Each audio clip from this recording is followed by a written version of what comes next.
ಚುನಾವಣೆ ಅಂದ್ರೆ ಕೇವಲ ರಾಜಕೀಯದ ಆಟ ಅಲ್ಲ, ಅದು ಆಡಳಿತಕ್ಕಾಗಿ ಮಾಡೋ ಡೇಟಾ ಇಂಜಿನಿಯರಿಂಗ್. ಇವತ್ತು ನಾವು ಕರ್ನಾಟಕದ ವಿಧಾನಸಭಾ ಕ್ಷೇತ್ರ 198 ಅಂದ್ರೆ ಅರಕಲಗೂಡಿನ ಬಗ್ಗೆ ಆಳವಾಗಿ ಮಾತಾಡೋಣ.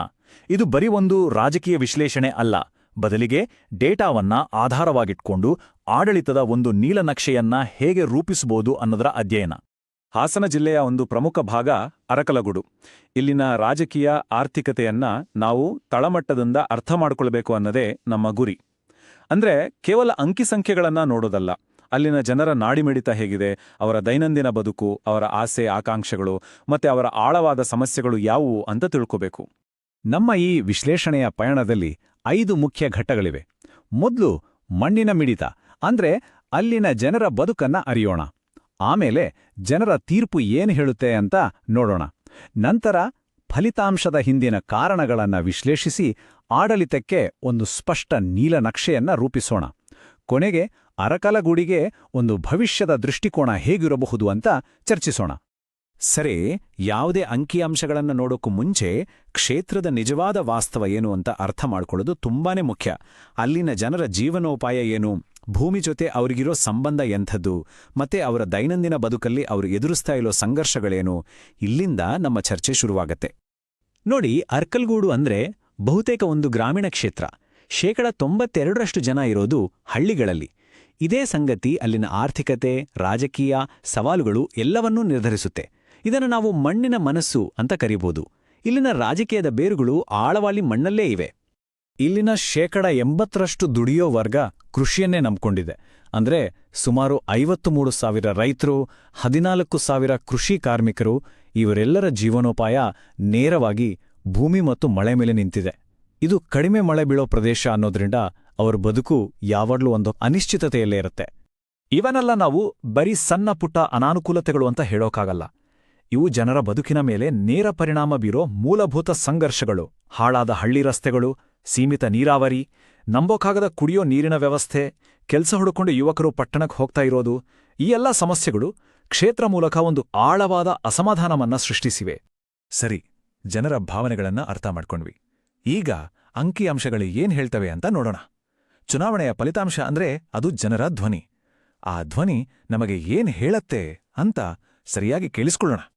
ಇದನ್ನೊಮ್ಮೆ ಗಮನಿಸಿ ನೋಡಿ. 2018ರಲ್ಲಿ 72% ಇದ್ದ ಮತದಾನ 2023ರಲ್ಲಿ ಬರೋಬ್ಬರಿ 85%ಗೆ ಏರಿದೆ. ಈ ದೊಡ್ಡ ಜಿಗಿತ ಏನ್ ಹೇಳುತ್ತೆ? ಮತದಾರರು ಹೆಚ್ಚು ಜಾಗೃತರಾಗಿದ್ದಾರೆ, ಪ್ರೇರಿತರಾಗಿದ್ದಾರೆ, ಮತ್ತೆ ತಮ್ಮ ನಾಯಕರಿಂದ ಕೃತಿಯಲ್ಲಿ ಉತ್ತರ ಬಯಸುತ್ತಿದ್ದಾರೆ ಅನ್ನೋದಕ್ಕೆ ಇದೊಂದು ಸ್ಪಷ್ಟ ಸಂಕೇತ. 2023ರ ಫಲಿತಾಂಶವನ್ನ ನೋಡಿದ್ರೆ ಜೆಡಿಎಸ್ ಗೆದ್ದಿದ್ದು 38.57% ವೋಟ್ನಿಂದ. ಅಂದ್ರೆ ಇದು ಒಂದು ಸಂಪೂರ್ಣ ಬಹುಮತದ ಜನಾದೇಶ ಅಲ್ಲ, ಇದೊಂದು ವಿಭಜಿತ ತೀರ್ಪು. ಮತದಾರರು ಬೇರೆ ಪರ್ಯಾಯಗಳನ್ನು ಹುಡುಕ್ತಿದ್ದಾರೆ ಅನ್ನೋದನ್ನ ಇದು ಸ್ಪಷ್ಟವಾಗಿ ತೋರಿಸುತ್ತೆ. ಇದೇ ಟ್ರೆಂಡ್ ನಮಗೆ ಪಾರ್ಲಿಮೆಂಟ್ ಎಲೆಕ್ಷನ್ನಲ್ಲೂ ಕಾಣಿಸುತ್ತೆ. 2019ರಲ್ಲಿ ಸ್ಪಷ್ಟವಾಗಿ ಗೆದ್ದ ಜೆಡಿಎಸ್ 2024ರಲ್ಲಿ ಸೋಲುತ್ತೆ. ಇದು ತೋರ್ಸೋದು ಒಂದೇ, ಜನರಿಗೆ ಬೇಕಾಗಿರೋದು ಫಲಿತಾಂಶ, ಕೇವಲ ಪಕ್ಷನಷ್ಟೇ ಅಲ್ಲ. ಇಲ್ಲೊಂದು ಹೊಸ ಕಾನ್ಸೆಪ್ಟ್ ಉಟ್ಕೊಳ್ಳುತ್ತೆ. ಅದನ್ನ ನಾವು ಕಲ್ಯಾಣ ಆಯಾಸ ಅನ್ಬೋದು. ಜನರಿಗೆ ಈಗ ಬರೀ ಉಚಿತ ಕೊಡುಗೆಗಳು ಸಾಕಾಗ್ತಿಲ್ಲ. ಹೌದು, ಅದು ಬೇಕು. ಆದ್ರೆ ಅದಕ್ಕಿಂತ ಮುಖ್ಯವಾಗಿ ಒಂದು ಒಳ್ಳೆ ಜೀವನೋಪಾಯ, ಒಳ್ಳೆ ಮೂಲಸೌಕರ್ಯ ಬೇಕು. ಯಾಕಂದ್ರೆ ಉಚಿತ ಕೊಡುಗೆ ಸ್ವಾಗತಾರ್ಹ, ಆದ್ರೆ ಜೀವನೋಪಾಯ ಪರಿವರ್ತನಾತ್ಮಕ.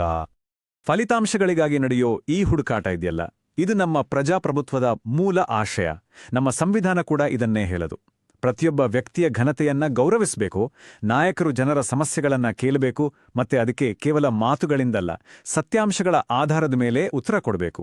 ಅಂತಹ ಒಂದು ಸಂವಾದಕ್ಕೆ ಈ ಡೇಟಾ ಅಡಿಪಾಯ ಹಾಕಿಕೊಡುತ್ತೆ. ಹಾಗಾದ್ರೆ ಈ ಫಲಿತಾಂಶದ ಹಿಂದೆ ಇರೋ ಕಾರಣಗಳೇನು?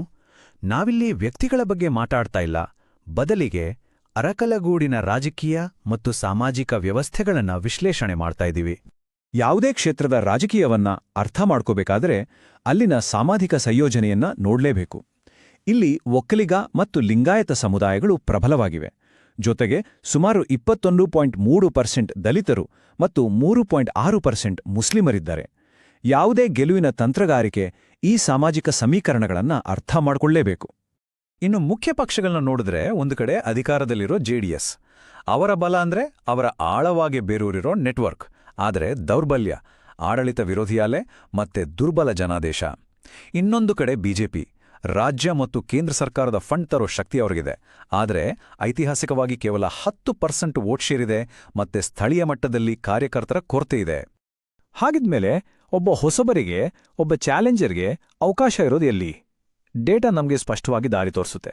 ರೈತರ ಅಸಮಾಧಾನ ಮತ್ತು ಯುವಕರ ಆಕಾಂಕ್ಷೆಗಳನ್ನು ಒಗ್ಗೂಡಿಸೋದ್ರಲ್ಲಿ ಒಂದು ದೊಡ್ಡ ಅವಕಾಶ ಅಡಗಿದೆ.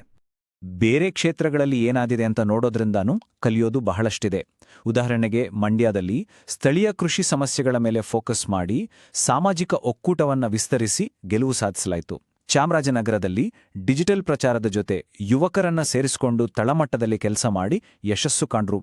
ನೋಡಿ, ಇವು ಕಾಪಿ ಮಾಡೋಕಿರೋ ಫಾರ್ಮುಲಾಗಳಲ್ಲ, ಬದಲಿಗೆ ಅಳವಡಿಸ್ಕೋಬೇಕಾದ ತತ್ವಗಳು.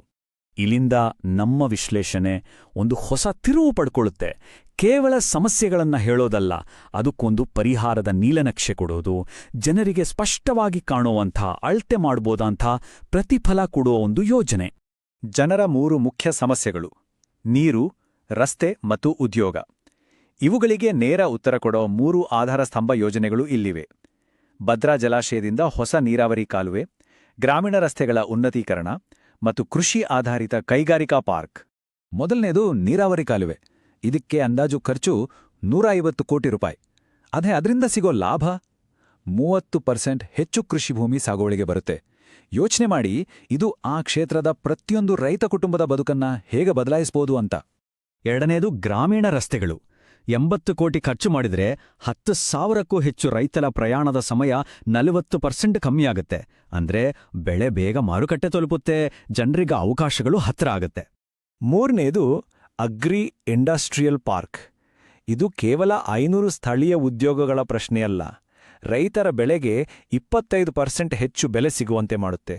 ತಮ್ಮೂರಲ್ಲೇ ಗೌರವಯುತವಾಗಿ ಬದುಕೋಕೆ ಯುವಕರಿಗೆ ಒಂದು ದಾರಿ ಮಾಡಿಕೊಡುತ್ತೆ. ಆದ್ರೆ ನೆನ್ಪಿಡಿ, ಯೋಜನೆ ಹಾಕಿದ್ರೆ ಮುಗಿಲಿಲ್ಲ, ಅದನ್ನ ಕಾರ್ಯರೂಪಕ್ಕೆ ತರೋದಿದೆಯಲ್ಲ, ಅದೇ ಅಸಲಿ ಸವಾಲು. ಅರ್ಧಕ್ಕೆ ನಿಂತಿರೋ ಹೇಮಾವತಿ ಪೈಪ್ಲೈನ್ ಕೆಲಸ ಮುಗಿಸೋದು, ಬಾಕಿ ಉಳಿದ ರಸ್ತೆ ಕೆಲಸ ಪೂರ್ಣಗೊಳಿಸೋದು, ಜನರ ಕಣ್ಣಿಗೆ ಕಾಣೋ ಹಾಗೆ ವೇಗವಾಗಿ ಕೆಲಸ ಮಾಡಿದಾಗ ಮಾತ್ರ ವಿಶ್ವಾಸ ಹುಟ್ಟೋದು. ಇಡೀ ಆಡಳಿತದ ಪ್ರಕ್ರಿಯೆ ನಡೆಯೋದು ವಿಶ್ವಾಸದ ಮೇಲೆ. ಇವತ್ತಿನ ದಿನಗಳಲ್ಲಿ ಜನರ ಜೊತೆ ಮಾತಾಡುವಾಗ, ಅವರ ಮಾಹಿತಿಯನ್ನ ಬಳಸುವಾಗ, ಭಾರತದ ಡೇಟಾ ಗೋಪ್ಯತೆ ಕಾನೂನಿನ ಅಡಿಯಲ್ಲಿ ಅವರ ಅನುಮತಿ ಪಡೆದು ಸ್ಪಷ್ಟ ಉದ್ದೇಶ ಇಟ್ಕೊಂಡು ಕೆಲಸ ಮಾಡಿದಾಗ ಆ ಸಂಬಂಧ ಬರೀ ವಹಿವಾಟಾಗಿ ಉಳಿಯಲ್ಲ, ಅದೊಂದು ನಂಬಿಕೆಯ ಸಂಬಂಧ ಆಗತ್ತೆ. ಸರಿ, ಇಷ್ಟೆಲ್ಲ ವಿಶ್ಲೇಷಣೆ ಮಾಡಿದ್ಮೇಲೆ ಅರಕಲಗೂಡಿನ ಮುಂದಿನ ದಾರಿ ಏನು? ಒಂದು ದೃಷ್ಟಿಕೋನವನ್ನ ಕಟ್ಕೊಡೋಣ. ಇಲ್ಲಿ ಒಂದು ವಿಷಯವನ್ನ ಸ್ಪಷ್ಟವಾಗಿ ಹೇಳಬೇಕು. ಜನ ಹಳೆ ರಾಜಕೀಯದಿಂದ ಸಾಕಾಗಿ ಹೋಗಿದ್ದಾರೆ. ಅವರು ಬರೀ ಭರವಸೆಗಳನ್ನ ಕೇಳೋ ಸ್ಥಿತಿಯಲ್ಲಿಲ್ಲ. ಅವರಿಗೆ ಬೇಕಾಗಿರೋದು ವಿಶ್ವಾಸಾರ್ಹವಾದ ದೀರ್ಘಕಾಲೀನ ದೃಷ್ಟಿ ಮತ್ತು ಅದನ್ನ ಜಾರಿಗೆ ತರಲು ಒಂದು ನಕ್ಕರ್ ಯೋಜನೆ ಇರೋ ನಾಯಕ. ಅರಕಲಗೂಡಿನ ಭವಿಷ್ಯದ ದೃಷ್ಟಿಕೋನ ಅಂದ್ರೆ ಇದೆ: ಬೆಳೆಗಳಿಗೆ ನೀರು, ಅವಕಾಶಗಳಿಗೆ ದಾರಿ, ಸ್ಥಳೀಯವಾಗಿ ಗೌರವಯುತ ಉದ್ಯೋಗ, ಮತ್ತೆ ಎಲ್ಲಕ್ಕಿಂತ ಮುಖ್ಯವಾಗಿ ವಿಶ್ವಾಸದ ಮೇಲೆ ಕಟ್ಟಿದ ಪ್ರಗತಿ.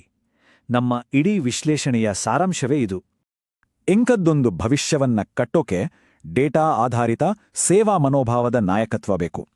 ನೀವು ಜನಕೇಂದ್ರಿತ ನಾಯಕರಾಗಲು ಮತ್ತು ನಿಮ್ಮ ಕ್ಷೇತ್ರವನ್ನು ಉನ್ನತೀಕರಿಸಲು ಬಯಸಿದರೆ blueprintstrategies.ai ಅನ್ನು mgr@blueprintstrategies.ai ನಲ್ಲಿ ಸಂಪರ್ಕಿಸಿ ಅಥವಾ 08042041602ಗೆ ಕರೆ ಮಾಡಿ. ರಾಜಕೀಯವನ್ನು ಮೀರಿದ ಉದ್ದೇಶ